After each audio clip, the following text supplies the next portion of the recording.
यहीं से भगवान श्री कृष्ण को वासुदेव जी टोकरे में रख के उस पार गोकुल लेके गए हैं। यही मामा कंस रहते थे और यहीं से मामा जी का राज चलता था भैया जी। ब्रिज 84 कोस में और 4 गांव निज धाम, वृंदावन और मधुपुरी सो बरसा नंद गाँव। देखो अभी हम मथुरा के यमुना मैया विश्राम घाट पर हैं और जैसे अब हम चल रहे हैं गोकुल की ओर। सामने जैसे देख रहे हैं पूरा हरा भरा जंगल है।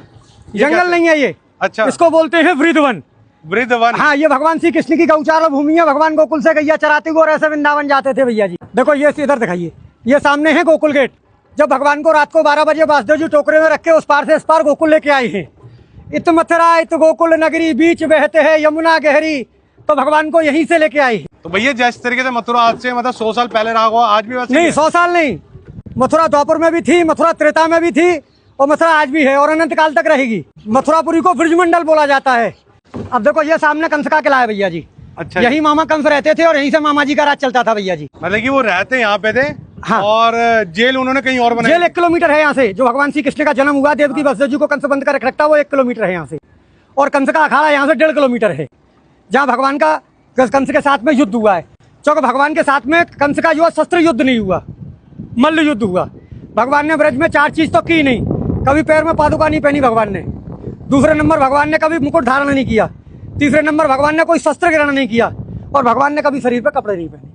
भगवान कृष्ण ने? हाँ, भगवान यशोदा मैया ने काली कमरिया दी थी, भगवान उसी को ओढ़ के रहते थे। और जैसे पीछे देखना, इनके बारे में बताइए क्या? देखो ये रानी घाट है जहाँ कंस की रानी स्नान करती थी भैया जी। अच्छा, कंस की रानी। हाँ, उसके बराबर में ये वासुदेव घाट है। ऊपर सामने वासुदेव गेट है। यहीं से भगवान श्री कृष्ण को वासुदेव जी टोकरे में रख के उस पार गोकुल लेके गए हैं। अच्छा, सामने मैंने अब आपको बताया गोकुल गेट जी। ये सामने भैया जी स्वामी घाट है। स्वामी घाट? हाँ, स्वामी घाट बोलते हैं इसको।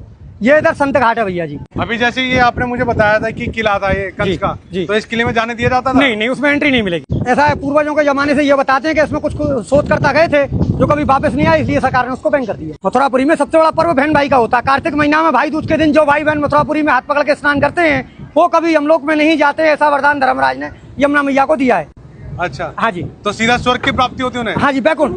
और जैसे देखने में पुराना काशी जैसा लगता है। हाँ जी। जैसे बनारस भी गया हूँ। हाँ जी। तो मुझे देखने में ऐसा लग रहा है। तो बनारस से कुछ? अब देखो ये गुदरिया घाट है भैया जी। ये द्वारकानाथ घाट है सामने, ये द्वारकाधीश की हवेली है।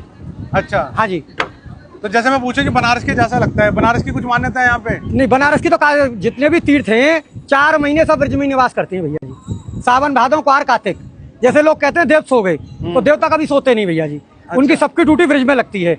जब नंद बाबा 80 बरस के हो गए तो नंद बाबा ने कहा कि लाला मेरी हार्दिक इच्छा है कि मैं 4 धाम की यात्रा करूं। तो भगवान ने कहा कि अब दादा अब बड़े बूढ़े हो गए, पहाड़ों पे जाएंगे, गिर पड़ेंगे, इसलिए सब तीर्थों को मैं ब्रज में ही बुला लेता हूँ। तो यहाँ आपको केदारनाथ, बद्रीनाथ, गंगोत्री, यमुनोत्री सब मिलेंगे पूरे ब्रज में। तो मतलब कि अगर कोई 4 धाम की यात्रा करने में असमर्थ है, नहीं तो ब्रज की 4 धाम कर सकता है। और